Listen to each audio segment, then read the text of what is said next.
Gente, recebendo a visita especial, ela está aqui, ó. Pegamos praticamente de férias a nossa convidada. 15 de junho é o Dia Mundial de Conscientização sobre a Violência contra a Pessoa Idosa.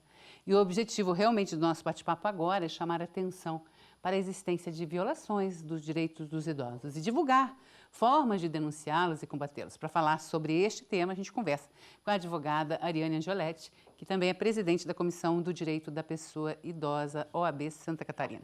E é um prazer conversar com você. Bom recebê-la.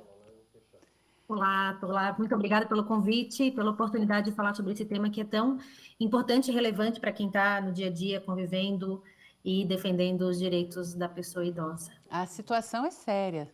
Cada vez mais se percebe aí denúncias, aliás, vem aumentando o número de denúncias, né, doutora?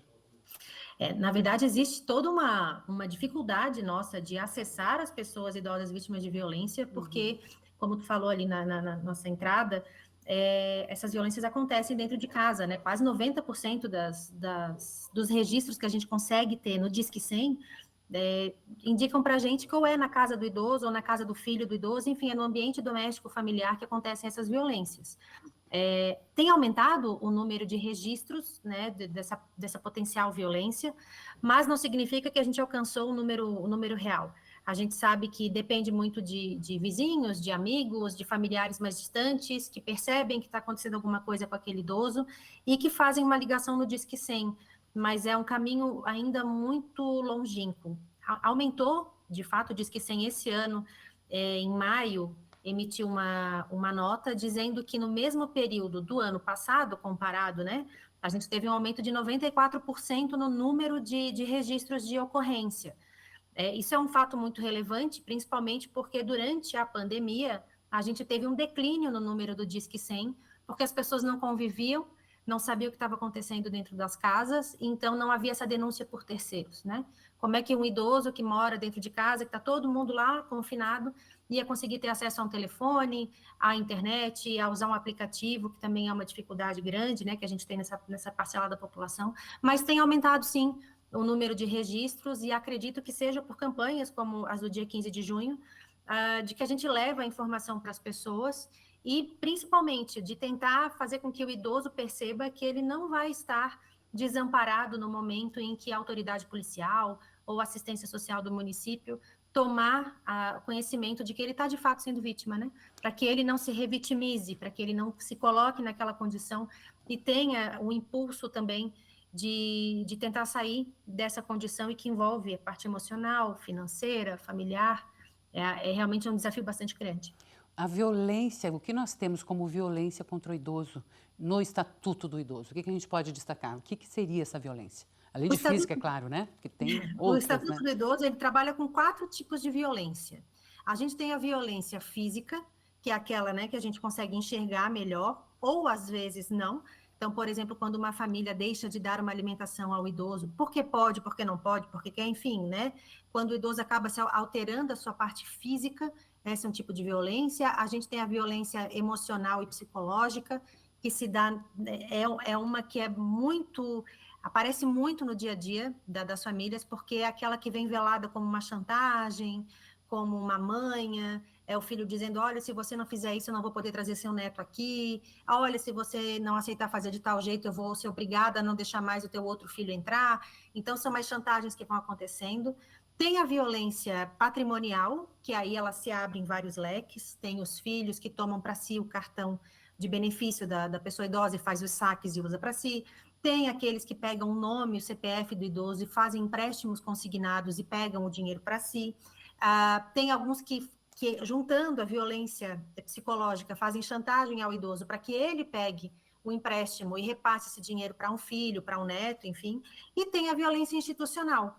Então, são essas 4. A violência institucional que está no Estatuto do Idoso é aquela violência praticada pela pessoa jurídica. Então, quando uma empresa de transporte não faz o transporte da maneira adequada, quando a prefeitura não oferece acessibilidade numa unidade de saúde para que o idoso possa ir sozinho até uma consulta, quando não há um centro de convivências, quando o plano de saúde privado não dá as devidas condições de atendimento, né, contratuais ao idoso, isso tudo é uma violência institucional, que é pouco falada, inclusive, né? Mas a gente tem, juntando, né, então a gente tem a física, a emocional, a patrimonial e a institucional. São as 4 violências que a gente tem, né, que violam diversos direitos que a gente coloca lá dentro do Estatuto da Pessoa Idosa. É muito triste a gente ouvir, né, que quase que 90% dessa agressão é feita por filhos. Filho, filha. Isso é muito triste da gente observar. Existe, eu não sei se... A gente é muito dessa... Acho que já melhoramos, mas a gente tem muito aquilo de classe social. Classe social conta nesse ponto? Ou você... Não, Vera, em todas... É A, B, C, D, tá, é geral. Não tem isso de mais cultura, menos cultura. Não é um fenômeno econômico-financeiro, digamos assim. Quem tem mais, agride menos. A grande questão é que essa violência que ela acontece dentro do âmbito familiar, ela se dá muito por questão da necessidade de cuidado do idoso. Quanto mais a pessoa fica idosa, mais ela depende de cuidados. Por quê? Porque essa é a sociedade que a gente está inserido hoje. Talvez as pessoas na faixa de 40 anos, como é o meu caso, consigam perceber que elas precisam se cuidar agora para não se tornarem idosos tão dependentes. Mas os idosos que a gente tem hoje envelheceram numa outra condição. Então, eles envelheceram com uma saúde muito precarizada, né? E eles dependem de apoio e de cuidado. Qual é a grande diferença aqui? Você pega uma família sem muito recurso, ela vai ter que dar jeito de cuidar desse idoso, né? Ou alguém vai deixar de trabalhar, ou alguém vai ter que deixar de estudar, ou alguém vai ter que trazer aquele idoso para morar junto com si, né? Eu me caso, pego a minha mãe e trago para morar comigo com meu marido, mas meu marido não casou com a minha mãe, casou comigo, né? Então, tudo isso vai se criando um cenário de potencial agressão. Por mais que as pessoas envolvidas não sejam pessoas ruins, ou que cometam agressão de maneira pré-determinada, mas vai se colocando uma pólvora que daqui a pouco aquilo explode. Quando a família tem mais condição financeira, o cuidado ele é ofertado de maneira mais fácil. A família vai contratar um cuidador, vai colocar numa instituição, o idoso vai até os grupos de idosos, enfim, a parte do cuidado vai se dar de maneira mais facilitada. Mas aqui a gente vai ter outros tipos de violência, como a negligência, a completa solidão. Aí, então, a família tem recurso, vai viajar, o idoso fica. Aí, quem vai cuidar do idoso o tempo todo são cuidadores terceirizados, então a família não tem mais o apoio emocional, afetivo com aquele idoso. Então, as violências acontecem, talvez de formas distintas, mas elas sempre se dão, especialmente em relação ao cuidado mesmo, né? O idoso depende de alguém, e aí as famílias vão se organizando para dar conta daquela dependência. E é nesse terreno da dependência que aparecem os maiores casos, né, de violência, os mais recorrentes, porque cansa, cuidar de pessoas cansa. E a gente não vai se preparando ao longo da vida para cuidar dos nossos mais velhos, né? Importante a gente falar sobre o tema, é a gente saber que isso existe e que nós precisamos estar atentos, né? Pelo menos para fazer a denúncia. Agradecemos a sua participação, doutora Ariane Angioletti, presidente da Comissão do Direito da Pessoa Idosa da OAB aqui do Estado de Santa Catarina. Obrigada pela participação. Obrigada, fico à disposição. A gente sabe que os nossos médicos, até falando sobre essa questão de saúde, hoje, graças a Deus, nós temos recursos, né? Recursos são inúmeros aí em relação à medicina, crescimento, tecnologia.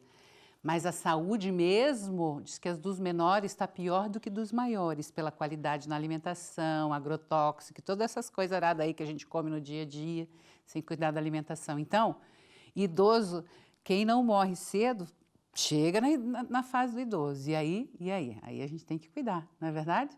Assim como a gente cuida dos pais e os nossos filhos cuidam da gente, cuida dos irmãos, dos amigos. É assim que funciona. Fora isso, é contrário também aos princípios, hein? Tempo do break, a gente vai e volta rapidinho.